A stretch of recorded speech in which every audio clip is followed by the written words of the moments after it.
এই রিসেন্টলি একটা ঘটনা, আমি সেই শেখের নাম নেব না, হয়তো ইঙ্গিতে বললে সবাই জেনে যাবে, কিন্তু তার একটা মেয়ের একটা মানে সংবাদ শুনে দুঃখ লাগলো।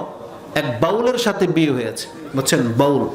এখন এই মেয়ে ওই স্বামীর বাউলের টান টানে, বুঝেন, অথচ তার পিতা কিন্তু অনেক বড় একজন আলেম, কোরআন সুন্নাহর দক্ষ একজন আলেম, কিন্তু ওই বাউলের সাথে বিয়ে হওয়ার কারণে সে এখন ওই বাউলের পক্ষে টানে। তার মানে এমন ঘরের মেয়েও এইরকম বিপথে যেতে পারে, আমার মেয়ে আপনার মেয়েও হয়ে যেতে পারে, আমাদের কন্ট্রোলের বাইরে চলে যাবে, যতই আপনি আল্লাহওয়ালা আহলে হাদিস এবং সালাফিদের নেতা হন না কেন। বুঝেন কথা? তার মানে এটা এতটা সেন্সিটিভ বিষয় যে আপনি আপনার কন্ট্রোল থেকে হারিয়ে যাবে যদি আপনার মেয়ের জন্য আপনি যোগ্য পাত্রকে বেছে না দিতে পারেন। আপনার মেয়ে যদি নিজে নিজে ডিসাইড করে, নিজে নিজে বেছে নেয়, যারা নিজে নিজে নিজেদের স্বামী বেছে নিয়েছে তারা অধিকাংশে লাঞ্ছিত হয়েছে এবং হচ্ছেও। এই জন্য আপনার মেয়েদেরকে বলতেছি না যে সে নিজে স্বামী চুজ করে নেবে, বরং সে তার বাপ মাকে বলবে আমাকে যেন কোনো নামাজি ছেলে ছাড়া বিয়ে দেওয়া না হয়, আমাকে যেন কোনো ব্যাংকার, কোনো এনজিওর, কোনো সুদখোরের সাথে বিয়ে দেওয়া না হয়। এটা প্রত্যেকটা মেয়ের ডিমান্ড থাকতে হবে যে আমার স্বামী যেন হালাল খায়। এই কথাগুলো কেন বলতেছি? আপনার সন্তানের জন্য এটা বেশি উপযোগী। কেন? আসুন আমি আপনাকে সেই দিকে নিয়ে যাই। কারণ যেটা আল্লাহর নামের সাথে লেগে গেছে। যেমন এই যে কিতাবটি, পৃথিবীতে যত দামি প্রিন্ট কাগজ দিয়ে যা খুশি তার লেখা হোক, এটা একদম কম দামি কাগজ দিয়ে লেখা হয়েছে।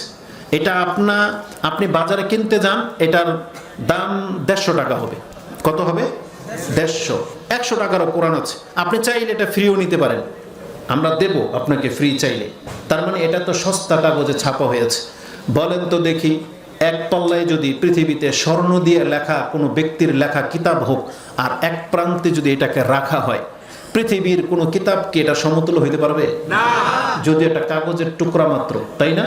কিন্তু যখন এটা আল্লাহর কালাম, যখন এটা পরিচয় পেয়ে গেছে কি আল্লাহর কালাম, মানে কোরআন আল্লাহর কালাম, তখন এটা হয়ে গেছে সবার ঊর্ধ্বে। তার মানে আপনার মাথার উপরে। এটাকে সবচেয়ে বেশি সম্মান আপনাকে করতে হবে। কেন? কারণ এটা আল্লাহর কালাম। তার মানে আল্লাহর সাথে যেটা লেগে যায় ওটার মান পৃথিবীতে আর কেউ ধরে রাখতে পারে না। যেমন রাসূলগণ, পৃথিবীর একজন সাধারণ মানুষের ঘরের জন্ম সন্তানগুলো, যখন এটা রাসূলুল্লাহ হয়ে গেছে তখন তার সামনে সবকিছু থেমে যাবে। মানে রাসূলের মর্যাদা সবচেয়ে বেশি। তাহলে আমি বোঝাতে চেয়েছি, আল্লাহর সাথে লেগে যায় এমন সব কিছুর মান অন্য কোনো কিছুর সাথে তুলনা চলে না। আজকের এই মজলিসটা, এটা একটা মজলিস, এখানে চাইলে ওই রাজনৈতিক বক্তব্য দেওয়া যাবে, ভোট চাওয়ার আলোচনা করা যাবে। এখানে আপনার সমাজের উন্নয়নমূলক অনেক কথা হইতে পারে, যে আজকে সমাজের উন্নয়নমূলক একটা কর্মসূচি আপনারা আসতে পারেন হয়তো। এটা যদি কোনো একটা ফ্যাক্টরির পক্ষ থেকে হতো, তাহলে ফ্যাক্টরির ওয়ার্কাররা এরকম মজলিসে বসে। এইভাবে যত মজলিস পৃথিবীতে হয়, আপনি কি বলতে পারেন ওই মজলিসের মান কি এই ওয়াজ মাহফিলের আল্লাহর জিকিরের মজলিসের মতন হবে? না, কিয়ামত পর্যন্ত হবে না। তারা যদি উট জব করে খাওয়ায়, যাওয়ার সময় গিফটও দেয়, দামি দামি ব্যক্তিরা যদি আসে, টাকা যদি লুটায়, তারপরে আল্লাহর মজলিসের মতো মজলিস সেই মান তারা পাবে না। বরং এই যে মজলিসে নিচে বসে আছেন, আমরা মাত্র কয়েকটি কোরআন থেকে আয়াত এবং হাদিস বলবো। গণ্যমান্য অত দামি ব্যক্তিরও আমরা আসি নাই, কিন্তু এই মজলিসের মান কি? রাসূলুল্লাহ সাল্লাল্লাহু আলাইহি ওয়াসাল্লাম বলেন, ইন্না লিল্লাহি মালাইকাতুন সাইয়াহিন ইয়াতামিসুনা ফিত তুরুক। তারা ঘুরতে থাকে, খুঁজতে থাকে কোথায় আল্লাহর জিকির করা হচ্ছে। ইযা ওয়াজাদা কওমান ইয়াযকুরুনাল্লাহ তাআলা তানাদাউ হালুম্মা ইলা হাজাতিকুম। রাসূলুল্লাহ সাল্লাল্লাহু আলাইহি সাল্লাম বলেছেন, আল্লাহর পক্ষ থেকে কিছু ভাষ্যমান, ভ্রাম্যমান ফেরেশতায় নিযুক্ত করা হয়েছে। তারা শুধু পৃথিবীতে খুঁজে বেড়ায় কোথায় আল্লাহর জিকির করা হচ্ছে, আল্লাহর জিকিরের মজলিস হচ্ছে। তারা এটাকে খুঁজে, যখন পেয়ে যায় তখন একজন ফেরেশতা আরেকজনকে ডাকে, হালুম্মা ইলা হাজাতিকুম, আসো, যেই জন্য আমরা পৃথিবীতে এসেছি আমরা সেই মজলিসটাকে পেয়ে গেছি। রাসূল কি বলেছেন জানেন? যখন তারা পেয়ে যায়, ফায়াহুফুনাহুম বিআজনিহাতিহিম ইলা সামাঈদ দুনিয়া, তারা তাদের পাখা ডানা দিয়ে পুরো মজলিসটাকে ঘিরে নেয় এবং একজন আরেকজনের উপরে ঘিরতে ঘিরতে একবার প্রথম আকাশ পর্যন্ত দেয়াল করে দেয়। তার মানে এই যতদূর পর্যন্ত এই মজলিসটা আজকে বানানো হয়েছে, এই মজলিসের বাইরে যারা কান খাড়া করে আছে যে ওখানে বসে সে মেলাও দেখতেছে, কলাও বিক্রি করতেছে, আছে না একদম? যারা ওই যে বাজারে মানে ফুচকা, তারপরে যে জিলাপি, বাদাম বিক্রি করতেছে, মজলিসে আসে নাই। আপনি কি বলতে পারেন আপনি এখান থেকে যা নিয়ে নেবেন, আপনি কি নিচ্ছেন? এই যে কথা নিচ্ছেন, তারাও যদি কথা নেয়, কিন্তু আপনি যখন এখান থেকে উঠে যাবেন, আল্লাহ আপনার সাথে যে আচরণ করবে ওই বাদাম বিক্রিওয়ালার সাথেও কি একই আচরণ করা হবে? ওই জিলাপিওয়ালাও কি ওই মানটা পাবে যে মানটা আজকে আপনাকে দেওয়া হবে? দেওয়া হবে না। কারণ আপনি আসছেন নিছক এটা পাওয়ার জন্য, আর সে আসছে দুনিয়ার জন্য, সাথে কিছু কথা শুনলে শুনে নিলাম এরকম। বরং তাদের কারণে অধিকাংশ মাহফিলগুলো ব্যাহত হয়। আজকে যেই লোকগুলো এখানে আসার কথা, ওই দোকান মেলামেলার কারণে কিছু লোক কিন্তু ওদিকে চলে গেছে, যায়নি। বরং আমি এটা হলফ করে বলতে পারি আপনাদের চাইতে কোনো অংশে তারা কম হবে না, বরং মেলাতে রাস্তাঘাটে এখনো বহু মানুষ আছে যারা ওই দিকেই বিচরণ করতেছে, কিন্তু তারা এটা পাবে না আজকে যেটা আপনারা এখান থেকে নিয়ে যাবেন। যদিও তারা কথা শুনবে, মাইকের আওয়াজ তাদের পর্যন্ত যাবে, কিন্তু আপনাদের যে মর্যাদা সেটা তারা পাবে না। কারণ রাসূল বলেছেন ফায়াহুফুনাহুম বিআজনিহাতিহিম ইলাস সামাঈদ দুনিয়া, ফেরেশতারা এই মজলিসটাকে ঘিরে নেয়। তার মানে যতদূর পর্যন্ত মাইক লাগানো হয়েছে সেই পর্যন্ত ফেরেশতা যাবে না, কারণ ফেরেশতাদের একটা নিজস্ব এরিয়া আছে। এটাকে আল্লাহ সুবহানাহু ওয়া তাআলার পক্ষ থেকে করা হয়। কেন? নাযালাত আলাইহিমুস সাকিনা, যাতে করে আল্লাহর পক্ষ থেকে তাদের উপরে প্রশান্তি নাজিল হতে পারে। এটা হচ্ছে জিকিরের মজলিসের ফজিলত। তো এটা আমার বলার মূল আজকে আমাদের বিষয় না, জাস্ট আপনাকে এটা অনুধাবন করাতে চাচ্ছি যে এই মজলিসে যাদেরকে নিয়ে কথা বলা হোক না কেন, যখন বিষয়টা হচ্ছে ইসলামের, যখন বিষয়টা হচ্ছে আমাদের দ্বীনের, সেটা মহিলাদের হোক বা পুরুষের হোক, আমাদেরকে সমগুরুত্ব দিয়ে কথা শুনতে হবে। তাহলে কি হবে? আপনি এখান থেকে যেটা পাবেন, এই হাদিসে যে বললামই যেহেতু, তাহলে শেষ অংশটাও বলে দিই। রাসূলুল্লাহ সাল্লাল্লাহু আলাইহি ওয়াসাল্লাম বলেছেন, এই ধরনের মজলিসে যারা বসে আল্লাহ তাদের প্রত্যেককে ক্ষমা করে দেন, প্রত্যেককে। এই কথা শুনে ফেরেশতা বলে রাব্বি ফীহিম ফুলানুন আবদুন খাত্তাউন। এটা কিন্তু অনেক বড় হাদিস, কিন্তু আমি একবার শর্ট করে দিলাম আপনাকে। বলছে আল্লাহ যে এই সাধারণ একটা মজলিসে বসার কারণে সবাইকে ক্ষমা করে দিলেন, ওই ব্যক্তিটা তো চরম পাপী, তাকেও ক্ষমা করে দিলেন। আব্দুল খাত্তাউন বলা হয়েছে। ইন্না মামাররা ফাজালাসা মাহু, সেই দিক দিয়ে যাচ্ছিল, কিন্তু এই যে হুজুরের কথা শুনে বসে গেল, এত মানুষ দেখে ঢুকে গেল, বসে গেল, বা কোন একটা প্রয়োজনে এসেছে, ওয়াইন্নামা জাআলি হাজাতিন, সে কোন একটা কাজে এসেছে। তখন আল্লাহ সুবহানাহু ওয়া তাআলা ফেরেশতাদেরকে বলেন, দেখেন আল্লাহ যদি কাউকে সম্মান দিতে চান কিভাবে দেন, দেখেন আল্লাহ বলতেছেন ওই যে বড় পাপী যে মাহফিলের উদ্দেশ্যে আসে নাই বা কোনো কারণে মানুষ দেখে বা লজ্জায় বসে গেছে, যাদের সাথে বসেছে তাদের মর্যাদাটা এমন, এরা এমন ব্যক্তি হুম জুলাসাউ, এই যে যারা যে কোনো মজলিসে আল্লাহর কথা শুনলেই বসে যায়, এরা এমন মর্যাদার লোক, এদেরকে দেখে বা এদের সাথে যত বড় পাপী এসে বসে যাক আমি কাউকে মাহরুম করব না। মানে আপনাদের মর্যাদা এমন, যারা এই যে মসজিদে আগে আসেন, জুমার খুতবায় আগে আসেন, বা যখন কিতাবের দার্স হয় সেখানে আপনারা বসেন, কোনো ওয়াজ হলে আগে ভাগে আসেন, এটা হচ্ছে আপনাদের মর্যাদা। কারণ যারা আল্লাহর জিকির করে তাদের মর্যাদা। আল্লাহ বলেছেন হুম জুলাসাউ লা ইয়াশকা বিহিম জালিসুহুম, এদের সাথে যে কেউ এসে বসে যাবে আমি তাকে হতভাগ্য বানাবো না। তার মানে হতভাগা হচ্ছে জাহান্নামীরা। মানে আল্লাহ সুবহানাহু ওয়া তাআলা বোঝাতে চেয়েছেন জিকিরের মজলিসে বসলে আল্লাহ সুবহানাহু ওয়া তাআলা তাকে জাহান্নাম থেকে মুক্ত ঘোষণা করে দিবেন। এই জন্য এই মজলিসগুলোকে আপনি তো হালকা ভাবে নিয়েন না। এই হাদিস কিন্তু আমি আপনাকে বুখারী মুসলিম থেকে বললাম। মুসলিমে হাদিস নাম্বারটা আমার মনে আছে সম্ভবত 6732 পেয়ে যাবেন। সেটা হচ্ছে 49 নম্বর অধ্যায় কিতাবুজ জিকির, তার মাজালিস ফদলি মাজালিস জিকির, জিকিরের মজলিসে বসলে যে মর্যাদা হয়, সম্ভবত 8 নম্বর পর্ব অথবা 11 নম্বর পর্বে 6732 নম্বর আপনি হাদিসটা পেয়ে যাবেন। তো এই জন্য যখনই এই সব মজলিসে বসবেন গুরুত্বের সাথে কথা শুনবেন, এটা আপনাদের দায়িত্ব। আর আমরা যখন কোনো মেসেজ দেই এটা হচ্ছে আমাদের মুসলিম জাতির কল্যাণের জন্য। আজকে আমরা অধিকাংশরা আমাদের বড়দের এই বার্তা, আমাদের মেসেজগুলো আমরা গ্রহণ করছি না বিধান আমাদের চরিত্র ঠিক হচ্ছে না। আর যখন চরিত্র আমরা ঠিক হচ্ছে না, তখন আমাদের বিশৃঙ্খলা যেমনটা তেমনই দেখা দিচ্ছে। না, আমাদেরকে কথা শুনতে হবে এবং মানতে হবে, কারণ এটা হচ্ছে মুমিনদের গুণ। আল্লাহ কি বলেছেন? ইন্নামা কানা কাউলাল মুমিনিনা ইযা দুউ ইলাল্লাহি ওয়া রাসূলিহি লিয়াহকুমা বাইনাহুম আইয়াকুল সামি'না ওয়া আতা'না।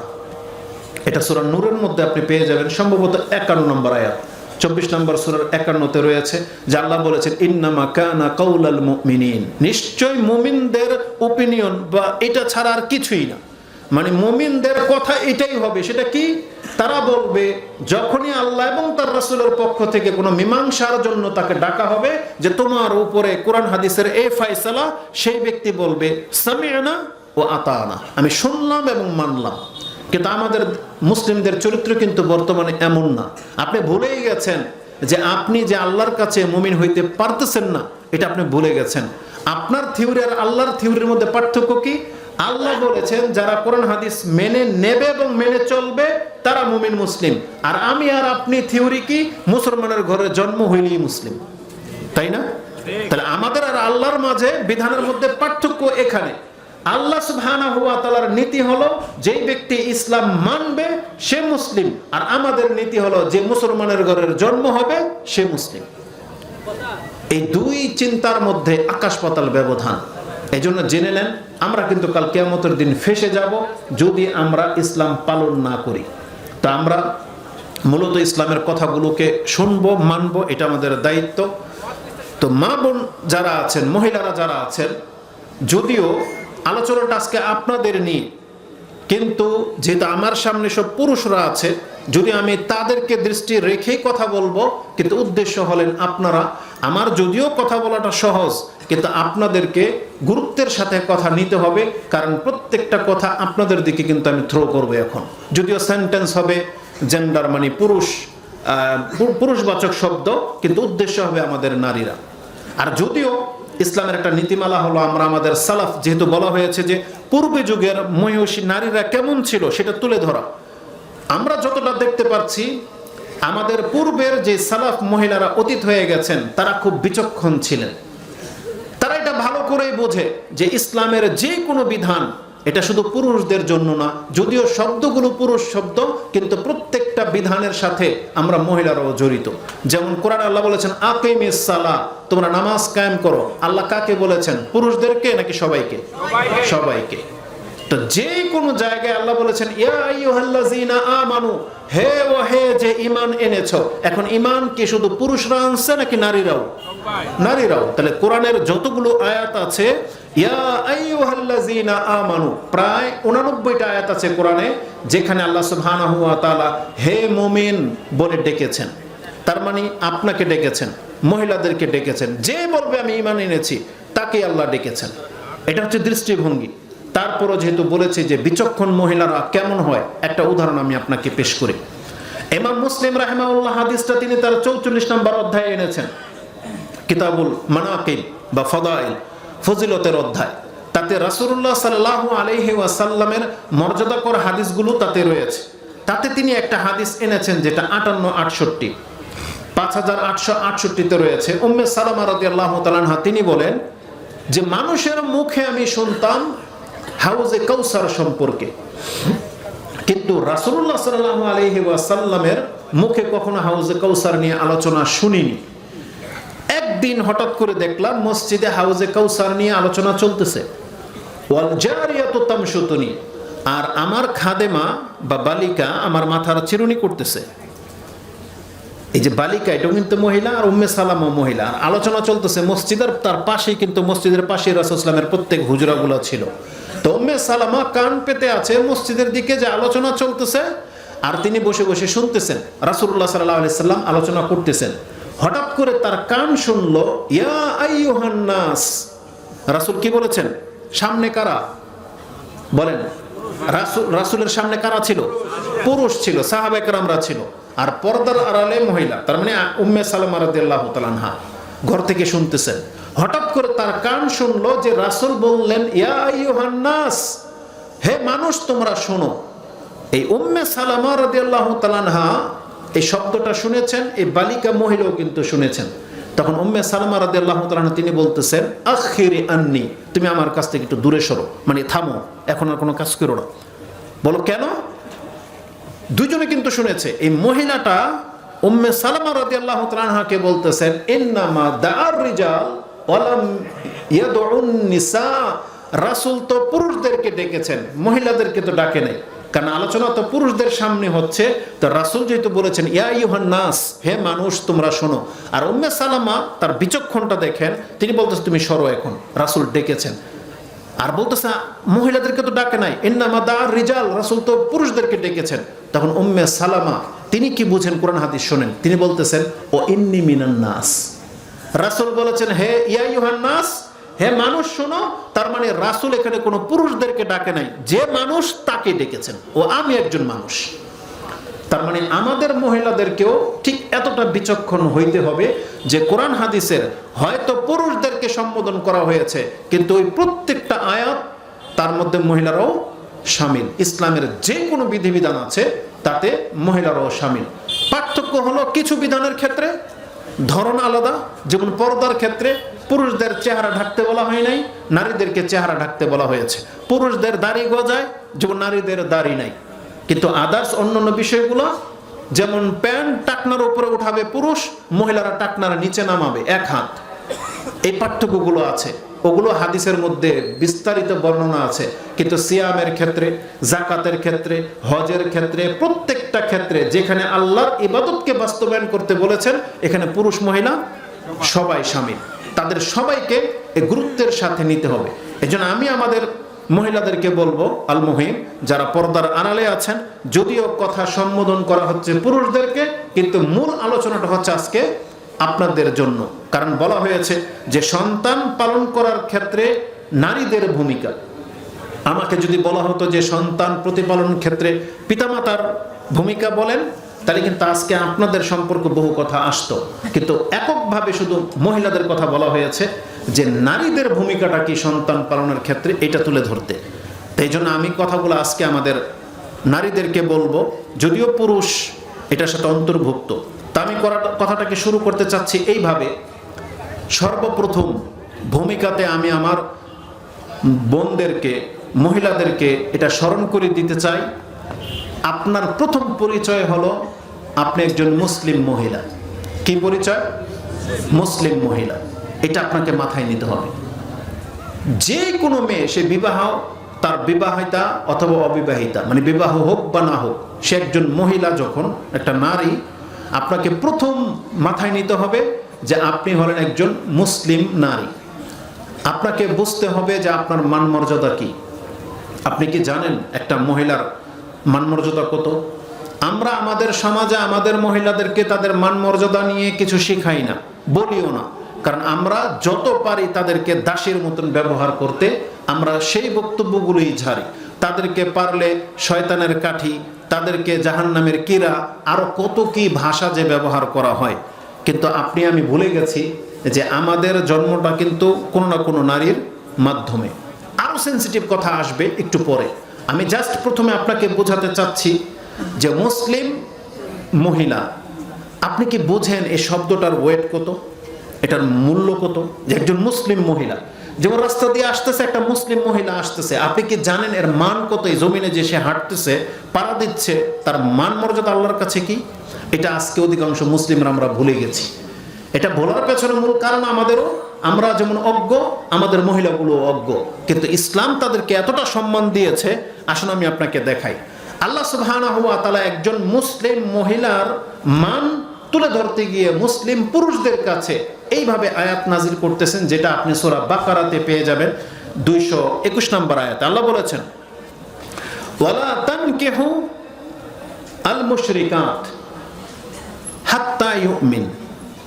আল্লাহ সুবহানাহু ওয়া তাআলা বলতেছেন পুরুষদেরকে, পুরুষ মুসলিম পুরুষদেরকে বলতেছেন, ওয়ালা তানকিহু, তোমরা বিবাহ করবা না। কাদেরকে? আল মুশরিকাত, মুশরিক মহিলাদেরকে। হাত্তা ইউমিননা ওয়ালা আমাতুন মুমিনাতুন খায়রুম মিন মুশরিকাতিন ওয়ালাউ আজাবাতকুম। আল্লাহ প্রত্যেকটা মুসলিম পুরুষকে বলতেছেন, দেখো মুশরিক মহিলা যারা শিরিক করে, ইহুদি নাসারা খ্রিস্টান হিন্দু বৌদ্ধ এমনকি মুসলমানের ঘরের সন্তান যে শিরিক করে, মাজারে গিয়ে বা দিন সম্পর্কে বেখবর, জানে না, বহুভাবে শিরিক করে, এই মহিলাটা অনেক সুন্দর, অনেক সুন্দর, তোমাকে একবারে পরাভূত করে দেয়, যেটাকে আমাদের যুবকরা ক্রাশ বলে বা কি বলে, ক্রাশ খেয়ে যায় নাকি, কি বলবো আপনাকে ভাষা, আমি এক কথায় যে আপনার নজর কেড়ে নেয়, যে আপনার অন্তরকে ঝুঁকিয়ে দেয়, স্থির করে দেয়। আমরা তো আর ওই যে বক্তাদের মতন গান গাইতে পারি না, না হলে কিছু গানের সুর আপনাকে শোনাইতাম যে তাদের ভাষাগুলো কি ব্যবহার করে। তো যেই মহিলা মুসলিম না, মুশরিক, হতে পারে মুসলমানের ঘরের সন্তান, হতে পারে ইহুদি খ্রিস্টান বৌদ্ধ, যার তার ঘরে, কিন্তু মুশরিকা, আল্লাহ বলতেছেন এই মুশরিকা মহিলাটা তোমার নজরে সবচাইতে প্রাধান্য পাওয়া মুসলিম মহিলা হইতে পারে, কিন্তু তুমি মুসলিম জেনে রাখো, একজন মুসলিম মহিলা সে যদি কৃত দাসীও হয়, ওয়ালা আমাতুম মুমিনাতুন খায়রুম মিন মুশরিকাতিন ওয়ালাউ আজাবাকুম, তোমাকে যদি একবারে গালিয়ে ফেলে এমন মহিলার চেয়ে একটা মুসলিম কৃত দাসী তুমি বিয়ে করো, এটা তোমার জন্য বেশি কল্যাণকর। তার একটা মুসলিম মহিলাকে আল্লাহ এইভাবে আপনার কাছে পেশ করেছেন যে সে যদি দাসীও হয় কিন্তু তার পরিচয় যেহেতু মুসলিম, তুমি তাকে প্রাধান্য দাও, তাকে বিয়ে করো। কেন? এর রিজনটা আজকের আলোচনা, পুরোটাই আজকের আলোচনার পেছনে আসবে। জাস্ট আমি আপনাকে প্রথমে তার মর্যাদাটাকে তুলে ধরতে চাচ্ছি। এই এতটুকু কথাও যথেষ্ট না, এটা আমার মূল ফোকাস না, মূল ফোকাস একটু পরে আসতেছে। তাহলে আমি এই আয়াতের প্রথম টুকরাতে পেলাম যে একজন মুসলিম মহিলাকে আল্লাহ একজন মুসলিম পুরুষের কাছে এইভাবে পেশ করতেছেন যে এই মহিলাটা মুসলিম যেহেতু, এই যদি কৃত দাসীও হয় তাও তুমি গ্রহণ করো। কার থেকে ভালো? ওই মুশরিকা মহিলাদের চাইতে ভালো, তোমার জন্য কল্যাণ হবে। তার একটা মুসলিম মহিলার মান এমন। তাহলে আমাদের মহিলারা যদি বুঝতো যে আল্লাহ তাকে এইভাবে সম্মানিত করেছেন, তাহলে সে অবশ্যই আল্লাহর কৃতজ্ঞ বাদী হিসেবে নিজেকে পরিচয় দেওয়ার চেষ্টা করত বা ওই রকম হওয়ার চেষ্টা করত, কিন্তু তারা এই জ্ঞানগুলো রাখে না। দ্বিতীয় পয়েন্ট যেটা আমি এই আয়াত থেকে দেখাবো সেটা কি জানেন? আমাদের সমাজে সাধারণত মানুষ এই প্রথম অংশটা নিয়েছে, ছেলেদেরকে বলে খবরদার এমন এমন মাইয়া বিয়ে করবি না, বলা হয় মেয়ে দেখতে গেলে এই গুণ দেখে বিয়ে করবি, এবং ছেলে পক্ষ মেয়ের পারলে মাথা থেকে পা পর্যন্ত খুলে চেক করে। ছেলের বাবা, ছেলের মা, ছেলের খালা, বোন যারা যায়, মহিলারা নিজের ছেলের জন্য যখন পাত্রী দেখতে যায়, বউ খুঁজতে যায়, তখন পারলে মহিলার কাপড় খুলে চেক করবে। কিন্তু কোনো মেয়ের পক্ষকে, মেয়েকে আজ পর্যন্ত এই অধিকারটা দেওয়া হয় নাই, বা মেয়েকে বোঝানো হয় নাই যে তুমি বিয়ে বসতেছো, এটা তোমার লাইফ, অবশ্যই ছেলে সম্পর্কে তোমার একিন হইতে হবে, তোমার দৃষ্টিভঙ্গি, তোমার রেজামন থাকতে হবে, তাহলে বিয়ে দেব। কোনো মেয়ের কাছ থেকে ওপিনিয়ন নেওয়া হয় না, বরং আমাদের সমাজের বাপ মা বা সমাজের মাতাব্বরদের আর ওই ঘটকদের ভূমিকাটা এমন যে ও আবার ওর কিসের ওপিনিয়ন, ওকে যার তার সাথে বিয়ে দিব রাজি হয়ে যাবে, বোঝা আপদ দূর হইল। ভাইদের টেন্ডেন্সি এটা, অথচ বাপ ভাইয়ের দায়িত্ব হলো যার কাছে আপনি আপনার মেয়েটাকে বিয়ে দিবেন সেই ছেলের বায়োডাটা আপনার আগা থেকে মাথার বংশ পর্যন্ত খোঁজ নেওয়া। এটা প্রত্যেকটা পিতা এবং ভাইয়ের দায়িত্ব ছিল, যেটা আপনারা করেন না। আপনারা মনে করেন দৌড় ওকে বিয়ে দিতে পারলেই তো সারলাম, এটা হচ্ছে পুরুষদের চরিত্র। না, এটা হইতে পারে না। আল্লাহ তাকে সে সম্মান দিয়েছেন কোথায় জানেন? যেমনি আল্লাহ একজন পুরুষকে বলেছেন তুমি মুসলিম মহিলা দেখে বিয়ে করো, ঠিক আল্লাহ একজন মুসলিম মহিলাকে কতটা সম্মান প্রাধান্য দিচ্ছেন দেখেন। আল্লাহ তার পরের অংশে মুসলিম মহিলাকে বলতেছেন ওয়ালা তুনকিহু, তুমি কিন্তু বিয়ে বসবা না, ওয়ালা তুনকিহুল মুশরিকিনা হাত্তা ইউমিনু ওয়ালা আবদুম মুমিনুন খায়রুম মিন মুশরিকিন ওয়ালাউ আজাবাকুম। একজন পুরুষ যদি মুসলিম হয়, কৃতদাসও যদি হয়, তাহলে তোমার কাছে ওই নায়ক গায়কের চাইতে, মুশরিক পুরুষের চাইতে, হ্যান্ডসাম পয়সাওয়ালা পুরুষের চাইতে একটা দিনমজুর মুসলিম পুরুষ তোমার জন্য অনেক বেশি শ্রেয়। এটা আল্লাহ পেশ করতেছেন, একজন মুসলিম মহিলাকে বলতেছেন যে তুমি যদি বিয়ে বসতে হয় তাহলে একজন মুসলিম পুরুষের কাছে বিয়ে বসবা। তার মানে ইসলাম তাকে এতটা অধিকার দিয়েছে যে সে তার ওপিনিয়ন বা তার ইচ্ছাটা পেশ করতে পারে। বাপমা তার জন্য পাত্র নিয়ে আসছে, মহিলা কথা বলতে পারে যে আমি কোনো বেনামাজির ছেলের কাছে বিয়ে বসবো না, একবার ডাইরেক্ট বলতে পারে। মেয়ে কথা বলবে আমি কোনো সিগারেট খোর, কোনো নেশাখোরের কাছে বিয়ে বসবো না, বলতে পারে না? এটা তার অধিকার, মেয়ের জন্য এটা দায়িত্ব।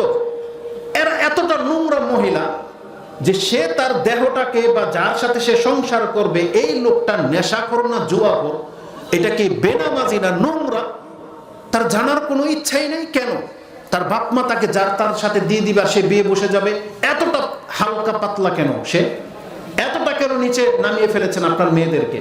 অথচ যেখানে আল্লাহ একটা পুরুষকে বলতেছেন মুসলিম নারী ছাড়া বিয়ে করবে না, ঠিক একজন মুসলিম নারীকে আল্লাহ বলতেছেন একটা মুসলিম পুরুষ ছাড়া তুমি বিয়ে বসবা না। এটা কত বড় ব্যাপার আপনি বলেন তো দেখি। তাহলে এই কথাটা আমি আজকে কেন বললাম? এই যে সন্তান প্রতিপালনের ক্ষেত্রে এটা হচ্ছে শুরুয়াত, মানে এটাই হচ্ছে সূত্রপাত। কারণ আপনি বিয়ের মাধ্যমে না সন্তানের বাপমা হবেন, তাই না? তাহলে আপনি এমন একটা পুরুষের নসল থেকে আপনার পেটে বাচ্চা নিতে চাচ্ছেন কেন যেটা নেশাখোর, যে বেনামাজি, যে একটা বেনামাজি আপনাকে টাচ করবে, আপনার পেটে সে বাচ্চা দেবে, আপনি এটা মুসলিম মহিলা হিসেবে এটা আপনি মেনে নিলেন কিভাবে? কিভাবে মেনে নিলেন যে আমি একটা বেনামাজির সাথে সংসার করব, ও আমাকে টাচ করবে, ওর মুখ থেকে সিগারেটের দুর্গন্ধ আসে, আর বাকি ওই গাঁজা টাজার কথা তো বললামই না। একটা রুচিশীল মহিলা কোনোদিন এটা করতে পারে না, তাকে অবশ্যই সতর্ক সাবধান হতে হবে। এখন যারা বলবেন যে তার হুজুর আমাদের তো বিয়ে হয়ে গেছে, কয়েক বছর হয়ে গেছে, জামাই তো এখনো সিগারেট খায়, তো এখন কি করবো? বুঝছেন না? ওইটার ফটো আজকে আমার কাছ থেকে নিয়েন না, ওইটা আপনারা ডিসকাস করেন। কিন্তু যাদের বিয়ে এখনো হয় নাই সেই মহিলাদেরকে আমি বলতে চাচ্ছি আপনি কোরআনের দিকে ফিরে আসেন। আল্লাহ আপনাকে এতটা সম্মানিত করেছেন যে আপনি জেনে শুনে কোনো বেনামাজি, কোনো মুশরিক, কোনো নেশাখোর, কোনো জুয়ারির কাছে বিয়ে বসবেন না, এটা আপনি টার্গেট নিয়ে নেন। এটার জন্য সংগ্রাম করতে হলে সংগ্রাম করবেন, কি রাস্তায় নেমে? না, রাস্তায় নেমে না। মানে আপনি আপনার গার্জিয়ানের মতো থেকে যাকে পারেন কনভিন্স করেন যে আমার বিয়ে যেন কোনো বেনামাজি ছেলের সাথে দেওয়া না হয়।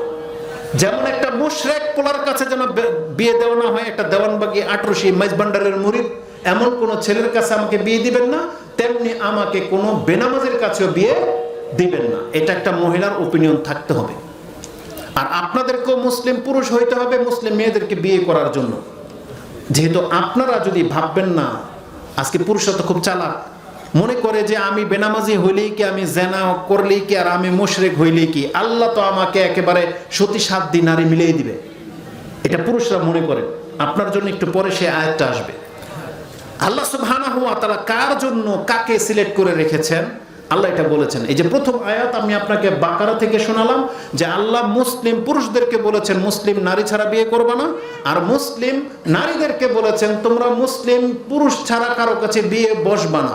এটা যে আল্লাহ বললেন, তার পরের আয়াত আল্লাহ কি বলেছেন জানেন? এটা প্রত্যেকের জন্য আমি হারাম ঘোষণা করলাম। আল্লাহ বলেছেন একটা মুসলিম পুরুষ সে যেমন একটা মুশরিকা নারীকে বিয়ে করতে পারে না, এটা যেমন হারাম, ঠিক একটা মুসলিম মহিলা কোনো মুশরিক পুরুষের কাছে বিয়ে বসতে পারে না। আল্লাহ বলছেন এটা আমি হারাম ঘোষণা করলাম। তাহলে এরা কাকে বিয়ে করবে? যদি কোনো জানি পুরুষ হয় যে জানা করেন, অথবা আপনি শিরিক করেন, আপনি জেনে নেন আল্লাহ আপনাকে বলেছেন যে তোমার নসিবে হয় এরকম একটা জানি মহিলাই পড়বে অথবা একটা মুশরিকা মহিলাই পড়বে। তুমি কোনোদিন ভাববা না যে তুমি একটা তাওহীদবাদী মহিলা পাইবা, এটা তুমি ভাইবো না। এটা আল্লাহ বলে দিয়েছেন, এটা আপনি সূরা নূরে পাবেন।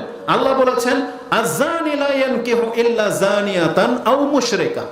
এই কথাটা মনে রাখেন, দুইটার একটা। মানে আপনি যাকে বিয়ে করবেন হয় সে জানি হবে আপনার মতো অথবা মুশরিকা হবে। মানে আল্লাহ আপনার তকদিরে এমন রাখবেন না যে আপনি নিয়মিত শিরিক করে যাবেন অথবা জিনা করে যাবেন, আর আল্লাহ আপনার তকদিরে একটা পবিত্র একটা ওই যে ইউসুফ আলাইহিস সালামের মায়ের মতো বা মুহাম্মদ সাল্লাল্লাহু আলাইহি সাল্লামের মায়ের মতো বা আমাদের সাহাবা একরামদের মায়ের মতো কোন একজন সতী সাধ্যী উত্তম চরিত্রের কোন মহিলা আল্লাহ প্রস্তুত করে রেখেছেন, এটা আপনি ভাইবেন না। ঠিক তেমনি যেই মহিলারা শিরিক করে বা জিনা করে গোপনে, সেও যেন এটা না ভাবে যে তার জন্য আল্লাহ একটা মুসলিম পুরুষকে রেডি করে রেখেছেন, এটা যেন সে না ভাবে। আর বর্তমান অবস্থাটা এমন হয়ে গেছে, এই সমস্ত নোংরা মহিলাগুলা তারা সৎ পুরুষের চাইতে ওই নেশাখোর আর ড্যান্সার আর গায়ক আর জুয়ারিকে বেশি পছন্দ করে। সমস্যাটা হচ্ছে এখানে। একটা হালাল ইনকাম করে এমন একটা পুরুষ পুরুষকে বেছে নেবে তার লাইফটা ধন্য হয়ে যাবে, তারা এটা মনে করে না। রাসূলুল্লাহ সাল্লাল্লাহু আলাইহি ওয়াসাল্লামের উপদেশ কি? একজন নারী বলতেছেন, ইয়া রাসূলুল্লাহ, আমাকে বিয়ের প্রস্তাব দিয়েছে উসামা, আমাকে বিয়ের প্রস্তাব দিয়েছে আবু হাজাম, আবু হাজামই হবে তার নাম, আমাকে বিয়ের প্রস্তাব দিয়েছে মুয়াবিয়া। তিনজন সাহাবী প্রস্তাব দিয়েছে, আমি কার প্রস্তাবটাকে গ্রহণ করব? রাসূলুল্লাহ সাল্লাল্লাহু আলাইহি ওয়াসাল্লাম বলেছেন, আবুল হাজাম বা আবু হাজাম তিনি তো বউ পিটায়, তার কাঁধে থেকে কোনোদিন লাঠি নামায় না, তার মানে বউ কিন্তু আছে, তার মানে এর স্বভাব হচ্ছে বউ পিটায়, তুমি তার কাছে বিয়ে বইসো না। তো বলা হয়েছে যে মুয়াবিয়া, তো মুয়াবিয়া তো ফকির, ও তো কি খাওয়াবে তোমাকে, এত দরিদ্র ছিলেন মুয়াবিয়া রাদিয়াল্লাহু আনহু, যিনি পঞ্চম খলিফা, অথচ রাসূলের শালা বলতেছে মুয়াবিয়া তো তোমাকে কিছু খাওয়াইতে পারবে না, তো গরিব, তুমি উসামাকে বিয়ে করো। উসামা ছিল অত্যন্ত কালো, নিগ্রো, বেলাল রাদিয়াল্লাহু তাআলা আনহুর মতন কালো, উসামা, যায়েদ, তারা সবাই অত্যন্ত কালো ছিল। এই মুসলিম মহিলা বলতেছে যে আমার প্রথমে রুচি হইল না, কারণ এত কালো পুরুষ, রুচি হইল না, কিন্তু রাসূল যেহেতু বলেছে আমি মেনেই নিলাম। কিন্তু সে বলতেছে এই উসামার সাথে বিয়ে বসার পর আল্লাহ তার মাধ্যমে আমাকে এতটা সম্মানিত, এত বরকত দিয়েছে, যেটা আমি বিয়ে না বসলে বুঝতে পারতাম না। তার মানে কোরআন হাদিস আপনাকে যে পরামর্শ দেয়, আপনি এটাকে গ্রহণ করলে জিতবেন, ঠকবেন না। কিন্তু আপনি নিজে যদি চুজ করে নেন যে আমি কোরআন হাদিসের এই নীতিমালা নিলাম না, আমি আমার পছন্দ যাকে হবে আমি তাকে বিয়ে করবো, হোক সে খারাপ ড্যান্সার বা গায়ক না নায়ক, টিকটকার। আজকে আমাদের কাছে টিকটকার পুরুষ, টিকটকার মহিলা পছন্দ, তাই না? তাহলে এই যে যারা এই টাইপের, আপনি এটা মনে রাখেন, যেহেতু আলোচনাটা হচ্ছে সন্তান কেন্দ্রিক, তাহলে যারা একটা টিকটকার মেয়েকে বিয়ে করবেন, আপনার গর্বে, তার গর্বে যখন আপনার বাচ্চাটা থাকবে, তখন কিন্তু টিকটক করতে করতেই বেরোবে, বুঝছেন? আপনি ওর কাছ থেকে কোরআন হাফেজে কোরআন আশা করেন না। তো যাই হোক, আমরা ওইদিকে যাব না।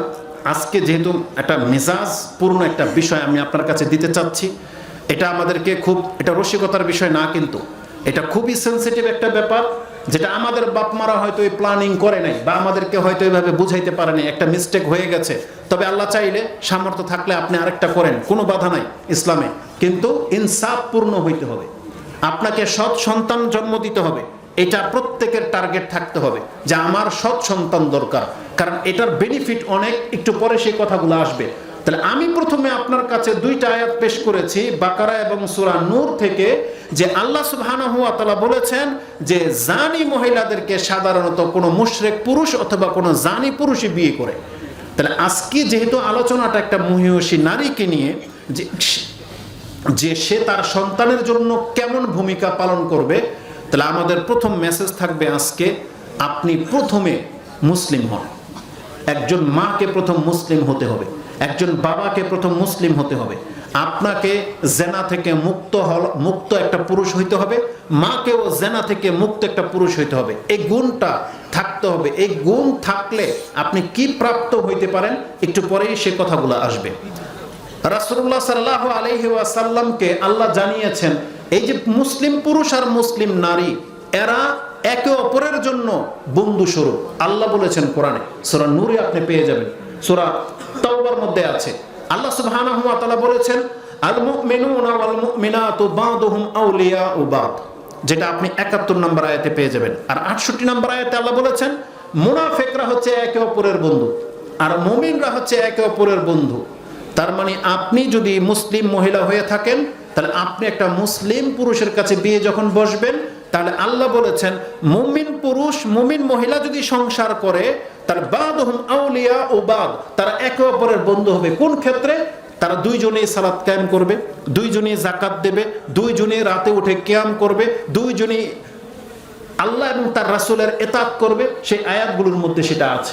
স্বামী যদি কোনো কারণে ভুল করতে থাকে, স্ত্রী তাকে বাধা দেবে এবং সে তাকে হক পথে আনার দায়িত্ব নেবে। ঠিক স্ত্রীও যদি বেনামাজি হয়, বেপরদায় যেতে চায়, স্বামী তাকে পর্দা এবং নামাজে নিয়ে আসবে। এটা হচ্ছে মুসলিম পুরুষ মুসলিম নারীর কাজ। এটা আমাদের শুরুয়াত, এটা প্রথম। কিন্তু আপনি যদি মুনাফিক হন, আপনার স্ত্রী যদি মুনাফিক হয়, তাহলে আপনি যদি সুদের কাজে লেগে থাকেন, আপনার স্ত্রী আপনাকে বাধা দেবে না, কারণ তার দরকার গহনা, তার দরকার আরাম আয়েশ। আর আপনি কোত্থেকে কামাই নিয়ে আসলেন এটা সে দেখবে না, সে দেখবে আমি ভালো আছি কিনা। এটা কারা দেখবে? মুনাফিক মহিলা দেখবে। কিন্তু মুসলিম মহিলা হলে সে কোনোদিন কোনো স্বামীর হারাম টাকাকে অ্যাকসেপ্ট করবে না। এই জন্য আল্লাহ সুবহানাহু ওয়া তাআলা বলেছেন আপনাকে মুসলিম মহিলা বিয়ে করতে হবে। আর মুসলিম মহিলাকে বলা হয়েছে তুমি মুসলিম পুরুষের কাছে বিয়ে বসবে, এটা হচ্ছে তোমার জীবনের শুরুয়াত, এটা হচ্ছে ভূমিকা, এখন সূচনা। এই দুইজনের মাধ্যমে কিন্তু এখন সন্তানের ব্যাপারটা আসবে। তাহলে সন্তানকে যদি মা হিসাবে আপনি উপকার করতেই চান, তাহলে প্রথম ক্যাটাগরি হচ্ছে আপনাকে একটা মুসলিম মহিলা হতে হবে। মুসলিম মহিলা ছাড়া আপনি মুসলিম সন্তান জন্ম দিতে পারবেন না। কারণ রাসূলুল্লাহ সাল্লাল্লাহু আলাইহি ওয়াসাল্লাম আমাদেরকে যেটা জানিয়েছেন, আপনি আপনার ঘরে একটা সন্তান জন্মাবে, এখন আপনার কাছে এটা লালিত পালিত হবে। বলেন তো দেখি, আপনার ঘরের যে সন্তানটা লালিত পালিত হবে, আপনি ফিউচার বলতে পারেন কি হইতে পারে, ও কি হইতে পারে? এটার উত্তরটা হবে আপনি যেমন আপনার সন্তান হবে তেমন। যেমন আমরা দেখেছি যারা ডাক্তার, ইসলামিক মাইন্ড না, সাধারণ মাইন্ড নিয়ে বিচার করেন, যারা ডাক্তার দেখবেন তার ছেলেকে ডাক্তার বানানোর জন্যই কিন্তু প্ল্যান করে পড়ালেখা করায়। ইঞ্জিনিয়ারের ছেলেকে ইঞ্জিনিয়ার বানানোর জন্য প্ল্যান করায়। প্রক্ষান্তের একজন আলেম, তিনি কি প্ল্যান করায়? তার ছেলেকে আলেমই বানাবে, হোক বা না হোক এটা পরের সাবজেক্ট, কিন্তু চিন্তাতে কি থাকে? আলেম হওয়ার চিন্তা থাকে। একজন মা যদি ধার্মিক হয়, তার চিন্তা থাকে আমার সন্তানকে আমি হাফেজে কোরআন বানাবো, চিন্তা থাকে না? কিন্তু ওই যে টিকটকার বা নায়ক গায়ক বা যারা ওই টাইপের, তারা তাদের সন্তানকে কি বানাবে? যে আমি ওকে ইন ফিউচার, মানে তার ফিউচারটাকে আমি খুব হাই করতে চাই। কি করতে চাই? আমার ছেলে পাইলট হবে, আমার ছেলে অমুক হবে, তমুক হবে, বলে কিনা, স্টার হবে। তারা এটাকে চিন্তা করে। তাহলে যার চিন্তা যেমন, তার সন্তান ওটাই হবে, এটাই বাস্তবতা। কিন্তু ব্যতিক্রম ঘটে। আলেমের ছেলেও জালেম হয়, আবার জালেমের ছেলেও আলেম হয়, এটা ব্যতিক্রম। এটা হচ্ছে কারো কারো সাথে ঘটে, ওটা হচ্ছে আল্লাহ সুবহানাহু ওয়া তাআলার নিয়মের একটা খেলাফ। মানে আল্লাহ এক্সেপশনাল কিছু দেখাতে চান আপনাকে, যে আল্লাহ যাকে চায় তাকে হেদায়েত করতে পারেন। সে পুতুল পূজারের ঘরেও ইব্রাহিম জন্ম নিতে পারে, আবার নূহ আলাইহিস সালামের ঘরে কাফের জন্ম নিতে পারে। এটা আল্লাহ একটা এক্সাম্পল দেখিয়েছেন। কিন্তু মূলনীতি কি? মূলনীতি হলো মুসলিমের ঘরে মুসলিম জন্মাবে, কাফের ঘরে কাফের জন্মাবে, এটা একটা মূলনীতি। তা আল্লাহ সুবহানাহু ওয়া তাআলা আমাদেরকে সেটা জানিয়েছেন। আপনি যদি মুসলিম হন, মুসলিম মহিলা যদি বিয়ে করেন, বা আপনি যদি মুসলিম হন, মুসলিম পুরুষকে যদি বিয়ে করেন, তাহলে আপনার আমার মাধ্যমে কি জন্মাবে? মুসলিম সন্তান জন্মাবে। আর যদি আপনি পাপী হন, আপনি কাফের, মুশরিকা, মুনাফিক হন, তাহলে আপনার ঘর থেকে কাফেরই জন্মাবে। এটার একটা উদাহরণ আপনি নিয়ে নিতে পারেন। নূহ আলাইহিস সালাম তিনি তার দোয়াতে বলেছিলেন, রব্বি লা তাযার আলাল আরদি মিনাল কাফিরিনা দাইয়ারা।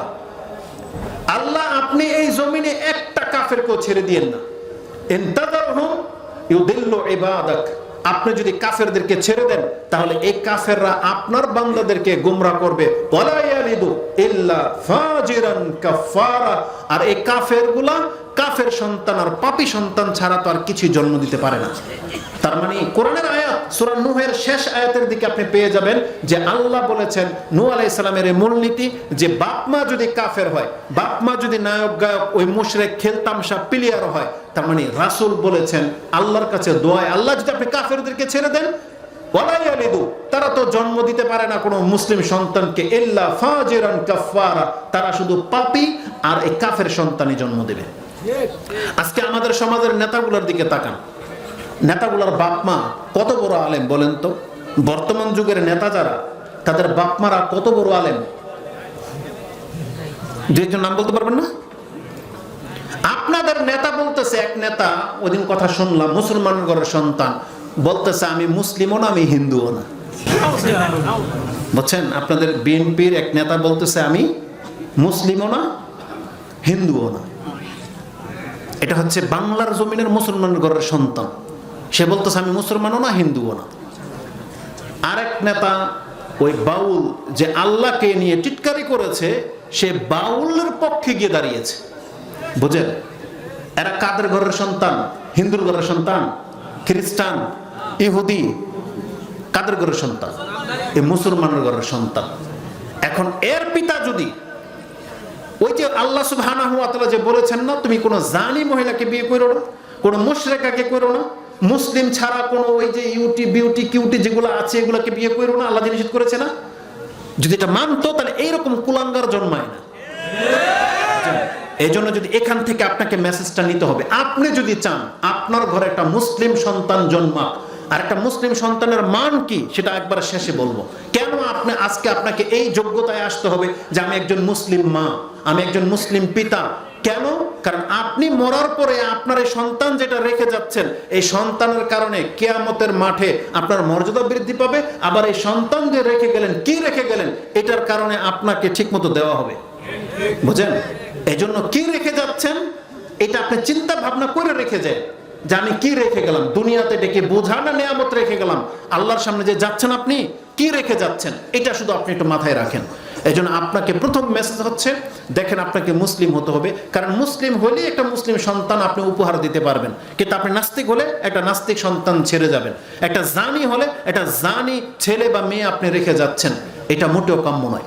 তো আল্লাহ সুবহানাহু ওয়া তাআলার নীতি এটা যে নূহ আলাইহিস সালাম বলেছিল যে কাফেররা সাধারণত পাপী আর কাফেরই জন্ম দেয়, কিন্তু মুসলিমের টার্গেট কি? মুসলিমই জন্ম দেবে।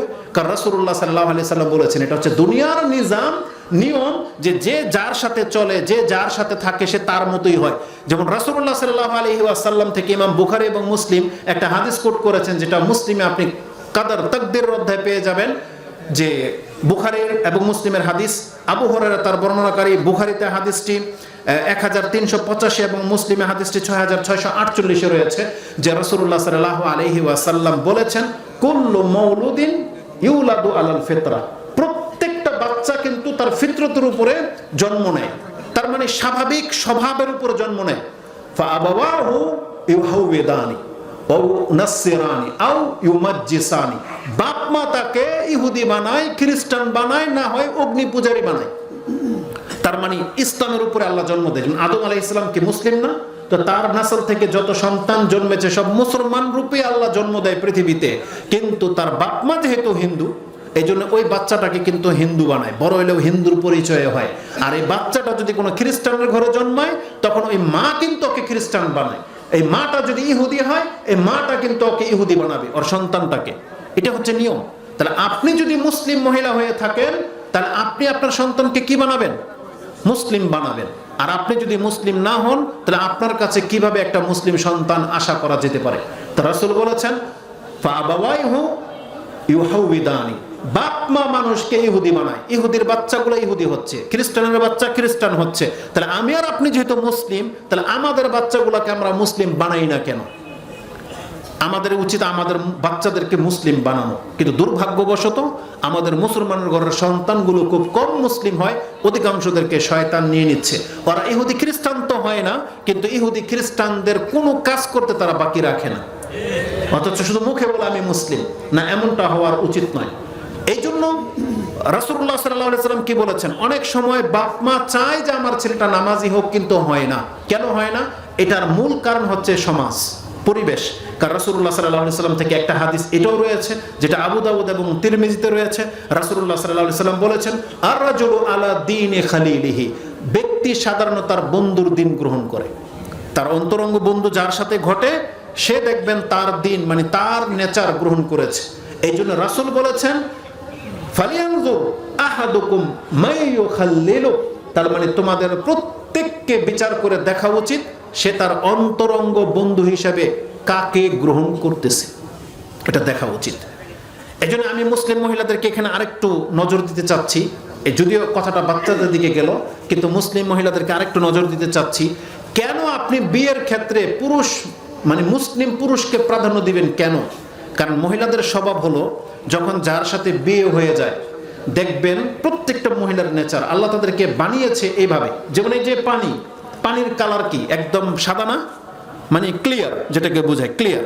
এটাতে আপনি নীল দেন কি হয়ে যাবে? নীল। লাল রং দেন লাল হয়ে যাবে। ঠিক মহিলাদের স্বভাব হচ্ছে এটা। আপনি মহিলাকে যদি একটা বেনামাজির সাথে বিয়ে দেন, নামাজি মেয়ে ছিল কিন্তু আস্তে আস্তে বেনামাজি হয়ে যাবে। ওরা যদি একটা ওই যে হাই সোসাইটি যেটাকে বলে হায়ার সোসাইটি, বা মানে যারা দুনিয়া নিয়ে চলে এমন একটা পরিবারে বিয়ে দেন, এও দেখবেন শাড়ি পরে তার স্বামীর সাথে পার্টিতে যাচ্ছে, তার গায়রত সে হারিয়ে ফেলবে। তাকে যদি একটা ব্যবসায়ীর সাথে বিয়ে দেন, দেখবেন তার রূপরেখা সবে ব্যবসায়ীদের থ্রুয়ে চলে যাবে। এই ব্যক্তি যখন একটা নেশাখোরের সাথে, জুয়ারের সাথে বিয়ে হয়, তখন এই মহিলাটা সেই সমাজে মিশে যায়, তখন সে তার স্বামীর দিন গ্রহণ করে। এই জন্য আল্লাহর মূলনীতি কিন্তু আল্লাহ বলেছেন মুসলিমরা চাইলে আহলে কিতাবের কোনো মহিলাকে বিয়ে করতে পারে, এটা তার জন্য জায়েজ করা হয়েছে। কিন্তু কোনো মুসলিম মহিলাকে কোনো কাফেরদের সাথে, আহলে কিতাবদের সাথে বিয়ে দেওয়া জায়েজ নাই। কারণ যদি আপনার মেয়েকে খ্রিস্টান, ইহুদি, বৌদ্ধ, মুশরিক, বেনামাজির সাথে বিয়ে দেন, তাহলে আপনার মেয়ে ওই রকম হয়ে যাবে। এই জন্য আল্লাহ বলেছেন যে মুসলিম মহিলাদেরকে অন্তত মুসলিম ছেলেদের কাছে বিয়ে বসা উচিত, না হলে তার চরিত্র ওই রকম হয়ে যাবে। এই রিসেন্টলি একটা ঘটনা, আমি সেই শেখের নাম নেব না, হয়তো ইঙ্গিতে বললে সবাই জেনে যাবে, কিন্তু তার একটা মেয়ের একটা মানে সংবাদ শুনে দুঃখ লাগলো। এক বাউলের সাথে বিয়ে হয়েছে, বুঝছেন, বাউল। এখন এই মেয়ে ওই স্বামীর বাউলের টান টানে, বুঝেন, অথচ তার পিতা কিন্তু অনেক বড় একজন আলেম, কোরআন সুন্নাহর দক্ষ একজন আলেম, কিন্তু ওই বাউলের সাথে বিয়ে হওয়ার কারণে সে এখন ওই বাউলের পক্ষে টানে। তার মানে এমন ঘরের মেয়েও এইরকম বিপথে যেতে পারে, আমার মেয়ে আপনার মেয়েও হয়ে যেতে পারে, আমাদের কন্ট্রোলের বাইরে চলে যাবে, যতই আপনি আল্লাহওয়ালা, আহলে হাদিস এবং সালাফিদের নেতা হন না কেন। বুঝেন কথা? তার মানে এটা এতটা সেন্সিটিভ বিষয় যে আপনি আপনার কন্ট্রোল থেকে হারিয়ে যাবে যদি আপনার মেয়ের জন্য আপনি যোগ্য পাত্রকে বেছে না দিতে পারেন। আপনার মেয়ে যদি নিজে নিজে ডিসাইড করে, নিজে নিজে বেছে নেয়, যারা নিজে নিজে নিজেদের স্বামী বেছে নিয়েছে তারা অধিকাংশে লাঞ্ছিত হয়েছে এবং হচ্ছেও। এই জন্য আপনার মেয়েদেরকে বলতেছি না যে সে নিজে স্বামী চুজ করে নেবে, বরং সে তার বাপ মাকে বলবে আমাকে যেন কোনো নামাজি ছেলে ছাড়া বিয়ে দেওয়া না হয়, আমাকে যেন কোনো ব্যাংকার, কোনো এনজিওর, কোনো সুদখোরের সাথে বিয়ে দেওয়া না হয়। এটা প্রত্যেকটা মেয়ের ডিমান্ড থাকতে হবে যে আমার স্বামী যেন হালাল খায়। এই কথাগুলো কেন বলতেছি? আপনার সন্তানের জন্য এটা বেশি উপযোগী। কেন? আসুন আমি আপনাকে সেই দিকে নিয়ে যাই, যদিও সময় খুব চলে যাচ্ছে। একজন মানুষ যদি সৎ হয়, যেটা আমাদের মহিলাদেরকে বলতেছি না, আমাদের মহিলাগুলো যদি সৎ হয়, এমন একটা পয়েন্ট আমি এখানে আপনাকে এখন বলবো, এটা কান খাড়া করে শুনবেন। প্রত্যেক ওই মহিলা যার বিয়ে হয়েছে বা হয়নি, যার বাচ্চা আছে বা হয়নি বা হবে, প্রত্যেকটা মহিলা শুনে রাখেন। এটা আমি 10 বছরের মেয়েকেও বলতে চাচ্ছি। 10 বছরের মেয়ে, তাই না? ও তো এখন মাত্র ম্যাচুরিড হচ্ছে, ও কিছু কথা বুঝে, ও বুঝবে। এই 10 বছরের মেয়েদেরকে নিয়ে শুরু করে একবারে 18, 20, 25 প্রত্যেক লেভেলের মেয়েদেরকে আমি এটা বলতে চাচ্ছি, আপনি ব্যক্তিগত সৎ হওয়ার চেষ্টা করেন, আপনার অন্তরটাকে সৎ করেন, সৎ হওয়ার চেষ্টা করেন। কেন জানেন? আপনার একটা রেহেম আছে যেখানে বাচ্চা জন্ম নিতে পারে। পুরুষদেরকে রেহেম আছে? বলেন, পুরুষদের কোনো রেহেম নেই। রেহেম কাদের আছে? মহিলাদের আছে। রেহেম কি শুধু মায়ের আছে নাকি মহিলাদের আছে? এটা বুঝেন। আপনারা কি আমার কথা বুঝেন? আমি মাত্র 2-1 জন আওয়াজ পাচ্ছি, আপনারা কি কথা বুঝেন? রেহেম শব্দটা তো বুঝেন, যেখানে বাচ্চা বড় হয়, বাচ্চাটা থাকে এবং বড় হয়, এটাকে কি বলে? রেহেম। আমাদের দেশের ভাষা হলো মায়ের রেহেম, বলে না? মায়ের রেহেম, কিন্তু শব্দটা আসলে মায়ের রেহেম না, মহিলাদের রেহেম। মহিলাদের রেহেম হয়। কোরআনে যে আল্লাহ সুবহানাহু ওয়া তাআলা বলেছেন ওয়া ইয়ালামু মা ফিল আরহাম, আল্লাহ শুধু একমাত্র জানে যে রেহেমের মধ্যে কি আছে। আল্লাহ কিন্তু এই কথা বলে নাই যে ওয়া ইয়ালামু মা ফি উম্মিহিল আরহাম, যে মায়ের রেহেমের মধ্যে কি আছে এটা আল্লাহ জানে। এটা কিন্তু আল্লাহ বলে নাই। অনেক নাস্তিক কি কয় জানেন? যে শুধু এটা আল্লাহ কেন, ডাক্তাররাও জানে। একটা মেয়ে যখন প্রেগনেন্ট হয় কিছুদিন পরেই ডাক্তার বলতে পারবে এটার মধ্যে ছেলে একটা না দুইটা, ছেলে না মেয়ে, পূর্ণাঙ্গ না অপূর্ণাঙ্গ, এটা ডাক্তাররাও বলে দেয়। আল্লাহ কিন্তু এই কথা বলে নাই যে মায়ের পেটে কি আছে সেটা আল্লাহ জানে। আল্লাহ বলেছেন ওয়া ইয়ালামু মা ফিল আরহাম, রেহেমের মধ্যে কি আছে সেটা আল্লাহ জানে। যেমন মরিয়ম আলাইহিস সালামের মা যখন আল্লাহর কাছে একটা পুত্র সন্তান চাইলেন এবং মসজিদের খাদেম হিসেবে নিযুক্ত করার ঘোষণা করলেন, কিন্তু জন্ম নিল যখন মহিলা, একটা কে মহিলা, মরিয়ম আলাইহিস সালাম।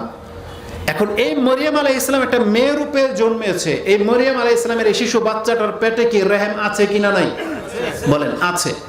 এখন আল্লাহ যে এই মরিয়মের পেট থেকে ঈসা আলাইহিস সালামকে বের করবে, এটা কি আল্লাহ জানে কি জানে না? আল্লাহ এই কথাটাই বলতেছে যে তুমি যাকে মেয়ে হিসেবে দেখতেছো, তুমি জানো না এটা কে। এই মহিলার মতন কোনো পুরুষ হয় না। ওয়ালাইসা যাকারু কাল উনসা, এই মহিলার মতো পুরুষ হয় না। কেন? কারণ আল্লাহর প্ল্যানিং আল্লাহ রেখেছে যে এর পেটে ঈসা আলাইহিস সালামের জন্ম হবে। তো এই জন্য আল্লাহ বলেছেন আপনার ঘরের মহিলা, এই যে মেয়ে যাদের বিয়ে হয় নাই, আপনি কি বলতে পারবেন আপনার নাতি, মানে আপনি হয়তো দাদা, আপনি নানা, আপনার এই মেয়ের পেটে কে জন্ম নেবে, এটাকে আপনি বলতে পারবেন? অত বিয়ে হয়নি, আপনি বলবেন কি? কোনদিন আশা ভরসা রাখেন না? রাখেন না। কিন্তু আপনাকে এখন থেকে আশা ভরসা রাখতে হবে। এখন থেকে আপনি আলেম হইতে পারেন নাই, দুঃখ নাই। আপনার ছেলে আলেম হইতে পারে নাই, সমস্যা নাই। কিন্তু আপনার মেয়ে আলেমা হইতে পারে নাই, তাতেও দুঃখ নাই। আপনি এটা তো আশা রাখতে পারেন যে আল্লাহ চাইলে ওর গর্ভ থেকে যে সন্তানগুলো হবে আমি তাদেরকে আলেম বানাবো। আপনি নিয়ত করতে পারেন না? তাহলে এর জন্য কি করতে হবে? আপনার এই মেয়েটাকে ব্যক্তিগতভাবে সৎ হইতে হবে। কি হইতে হবে? ব্যক্তিগতভাবে সৎ হইতে হবে। কেন জানেন?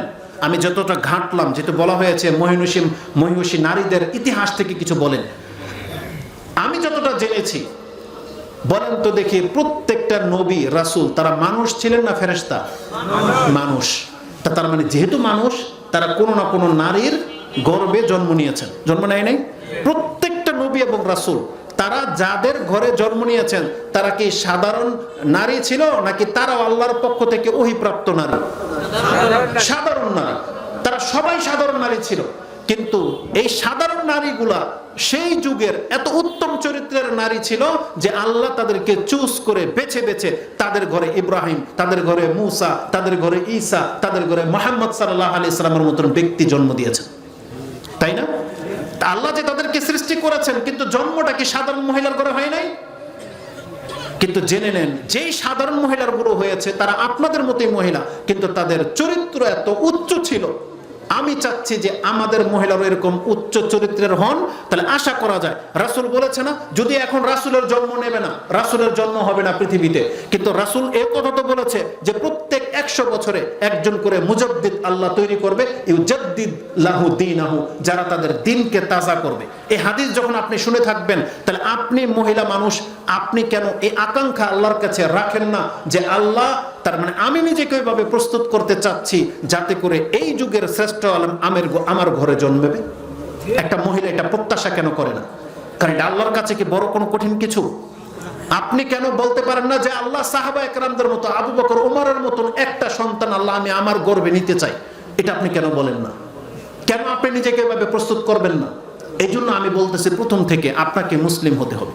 আপনাকে জেনা করা চলবে না, জেনা থেকে আপনাকে মুক্ত রাখতে হবে। কারণ একটা ছোট্ট কথা বলে দিই, কথাটা খুব মারাত্মক, কিন্তু আমি আমার এলেম থেকে বলতেছি, বাকি তাহকিক করে আপনারা বড় আলেমদের কাছ থেকে জেনে নেবেন। এখন কোন নাস্তিক মহিলা তো এটা বলতে পারে যে সব নবীর জন্ম তো আর সব মহিলার ঘরে হয় নাই। যদি এটা তার উদ্দেশ্য থাকে, কেমন উদ্দেশ্য? যেমন প্রায় নবীদের মাগুলা মুশরিকা ছিল, যেমন কাফের ছিল, ইসলাম গ্রহণ করে নাই। যেমন ইব্রাহিম আলাইহিস সালামের পিতামাতা, আমাদের রাসূলুল্লাহ সাল্লাল্লাহু আলাইহি ওয়াসাল্লামের পিতামাতা পুতুল পূজারী ছিল। তাদের হুকুম আপনারা তো ভালো করেই জানেন, আমরা ওইটা নিয়ে তর্ক করতে রাজি না। কিন্তু এই নাস্তিক টাইপের মহিলাগুলো যদি বলে যে অনেক নবীর মারা তো ইসলামী গ্রহণ করে নাই, লূত আলাইহিস সালামের স্ত্রীও তো মুশরিকা ছিল, বলতে পারে না? তবে একটা কথা, তাদের কাছে সঠিক জ্ঞান আসে নাই বা তারা গ্রহণ করে নাই, তারা কাফের মুশরিকা ছিল, এটা কথা সত্য। কিন্তু তাদের ঘর থেকে আল্লাহ যে নবীদেরকে জন্ম দিয়েছেন তারা ইসলাম গ্রহণ করে নাই, এটা আল্লাহর আলাদা একটা বিধান ছিল। কিন্তু একটা মহিলার চরিত্রগত কোনো সমস্যা ছিল আপনি প্রমাণ করতে পারবেন না। আপনি কি বুঝেন? একটা মহিলা মুশরিকা, যেমন আবু সুফিয়ান রাদিয়াল্লাহু তাআলার স্ত্রী হিন্দা এমন জাজরাইল মহিলা ছিল, রাসূল সাল্লাল্লাহু আলাইহি ওয়াসাল্লামের শাশুড়ি। তিনি হামজা রাদিয়াল্লাহু তাআলা আনহুর কলিজাকে কামড়াইছে, গিলে নাই, ঘৃণা, কিন্তু কলিজাকে ফেরে এতটা রাগ ছিল তার যে সে রাসূল সাল্লাল্লাহু আলাইহি ওয়াসাল্লামের চাচা সাইয়্যিদুশ শুহাদা হামজা রাদিয়াল্লাহু তাআলার কলিজাকে বের করে এনে চাবাইছে। এত জঘন্য পর্যায়ে ছিল। এবং তিনি বলতো, এই জমিনের মধ্যে আমি যদি সবচেয়ে ঘৃণা করি কোনো ঘরকে ধ্বংস হওয়া, তাহলে রাসূল সাল্লাল্লাহু আলাইহি ওয়াসাল্লামের ঘরের দিকে ইঙ্গিত করতো। কিন্তু এই মহিলাও যখন ইসলাম গ্রহণ করেছে তখন তিনি রাসূল সাল্লাল্লাহু আলাইহি ওয়াসাল্লামের কাছে আসতে লজ্জা বোধ করতেছিল। কিন্তু এক সময় তিনি যখন আসছে, মাথা নত করে আসছে এবং তিনি তার অন্তরের কথা বলতেছে যে ইয়া রাসূলুল্লাহ, এই জমিনের মধ্যে সবচেয়ে খারাপ ঘর ছিল এইটা, কিন্তু আল্লাহর কসম করে বলতেছি এখন আমার অবস্থা এমন হয়েছে, আকাশ এবং জমিনের মাঝে আমি যদি মনে করি কোনো ঘরকে আল্লাহ সম্মানিত করুক, তাহলে সেটা হচ্ছে আপনার ঘর। রাসূলকে বলতেছেন এই কথা। আপনার ঘর। এই হিন্দ যখন ইসলাম গ্রহণ করেছে, রাসূলুল্লাহ সাল্লাল্লাহু আলাইহি ওয়াসাল্লামের কাছে আসছে বায়াত হতে, তখন আল্লাহ সেই কোরআনের ওই আয়াত নাযিল করে দিয়েছেন, যেটা আপনি সূরা মুমতাহিনা 60 নম্বর সূরা, হ্যাঁ জি, সেই মুমতাহিনার মধ্যে নাযিল করে দিয়েছেন যে আল্লাহ বলেছেন, হে নবী আপনি মুসলিম নারীদের কাছ থেকে বায়াত গ্রহণ করেন যদি তারা মুসলিম হতে চায়। লা ইউশরিকনা বিল্লাহি শাইআন ওয়ালা ইয়াসরিকনা ওয়ালা ইয়াজনিনা, তারা চুরি করতে পারবে না, তারা জিনা করতে পারবে না। আপনি কি জানেন এই হিন্দ তিনি কি বলেছিল যে ইয়া রাসূলুল্লাহ আযানি আল হুর ইয়াজনি, একটা স্বাধীন মহিলা কি জিনা করতে পারে? আপনি কি কথাটা বুঝেন? তারা মুশরিকা ছিল, পুতুল পূজারী ছিল, কিন্তু সে বলতেছে একটা স্বাধীন মহিলা কি জিনা করতে পারে? আরে জিনা তো ওই দাসীরা করে, একটা স্বাধীন মহিলা কিভাবে জিনা করতে পারে? কিন্তু আমাদের মুসলিম মহিলারা কি তারা এই গায়রত রাখে? আমাদের মুসলিম মহিলারা কি মর্যাদা বুঝে? বর্তমানে কি কোনো দাসী আছে? দাসী তো নাই, সব কি স্বাধীন মহিলা না? হতে পারে সে দরিদ্র ঘরের একটা মেয়ে, তাই না? যেমন ধরে নেন আজকে আমাদের মহিলাদের মাথা কতটা নষ্ট হয়ে গেছে দেখেন, একটা গার্মেন্টসে কাজ করে সেও একটা সম্ভ্রান্ত ঘরের মেয়ে, কিন্তু সম্ভ্রান্ত বলতে কি বোঝায়? হোক সে দরিদ্র কিন্তু মুসলিম মেয়ে কিনা, সে মুসলিম মহিলা, সে গার্মেন্টসে কাজ করে, এও প্রেম করে, একাকার হয়ে একই রুমে ছেলের সাথে একাকার, বিয়ে ছাড়াই থাকে। আপনি তাকে নেগলেক্ট করতেছেন, নিচু চোখে দেখতেছেন, কেন? গার্মেন্টসের মেয়ে আর রিক্সাওয়ালা, এটা বলতেছেন। এই একই আচরণ কি ভার্সিটির মেয়েরা করে না? জানেন কি জানেন না? তার মানে হোস্টেলের মেয়েরাও ঠিক একই আচরণ করতেছে, অথচ সে হলো কোটিপতির মেয়ে, যার বাবা তাকে অনেক টাকা দিয়ে ভার্সিটিতে ভর্তি করিয়েছে, হোস্টেলে রেখেছে, উন্নত শিক্ষার জন্য তাকে সব ব্যবস্থা দিয়েছে, কিন্তু এই মহিলাও কিন্তু একটা ছেলের সাথে ঘুমায়। বুঝেন? তার মানে পার্থক্যটা কোথায়? একেবারে নিচু লেভেল থেকে নিয়ে আপার লেভেল পর্যন্ত প্রত্যেকটা সেক্টরে মেয়েদের মধ্যে জিনার কাজ লিপ্ত আছে। তারা তাদের মর্যাদাকে হারিয়ে ফেলেছে, অথচ একজন মক্কার মুশরিকা মহিলা বলতেছে যে ইয়া রাসূলুল্লাহ দাস স্বাধীন মহিলা কি জিনা করতে পারে? তার মানে জিনা করে কারা? যারা কৃতদাস, দাসীরা, দাসীদেরকে দিয়ে তারা জিনা করাইতো। কিন্তু স্বাধীন মহিলার পাওয়ার মান মর্যাদা এমন যে তাদের সাথে জিনা কল্পনাও করতে পারে না তারা, সেই যুগের লোক, সেই যুগের মহিলা।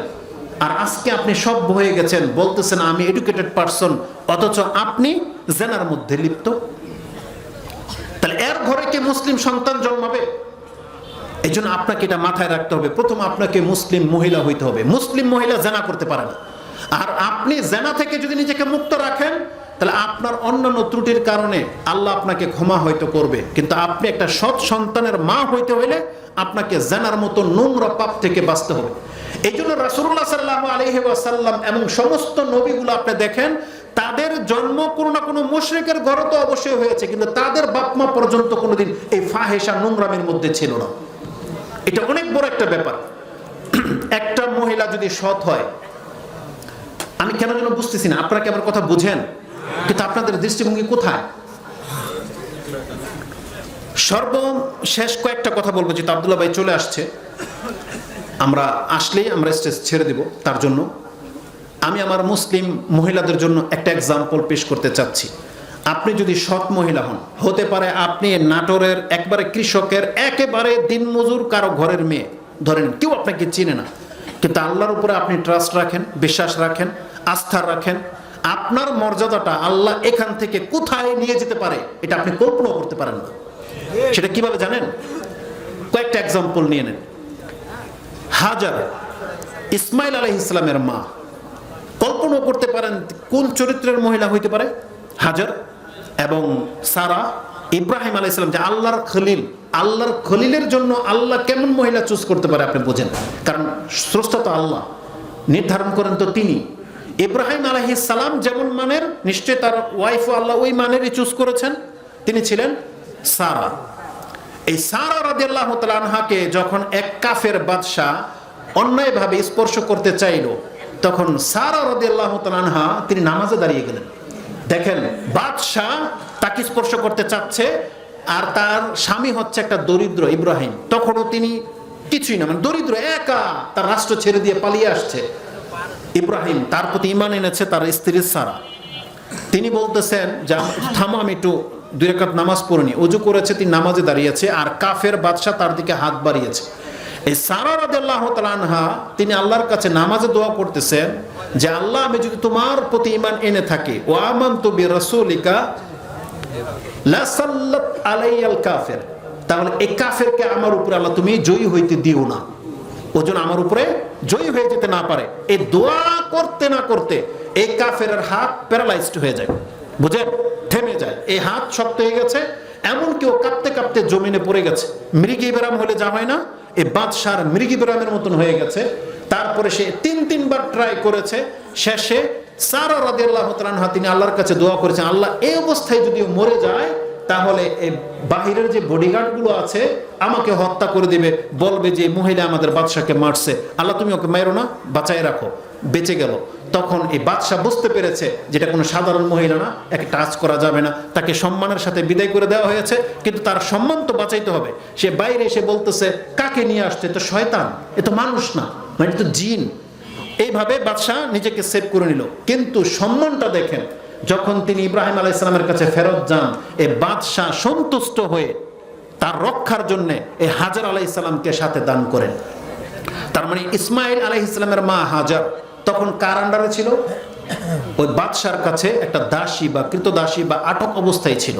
আমি জাস্ট আপনাকে বোঝানোর জন্য বলতেছি যে হাজার আলাইহিস সালাম ছিল তো একটা বাদশার কাছে সংরক্ষিত বা দাসী হিসেবে, কিন্তু তার সততা তার অন্তরের মধ্যে এমন ছিল, আল্লাহ তাকে এখান থেকে মুক্ত করে ইব্রাহিম আলাইহিস সালামের মতন ব্যক্তির স্ত্রী হওয়ার সৌভাগ্য দিয়ে দিয়েছে।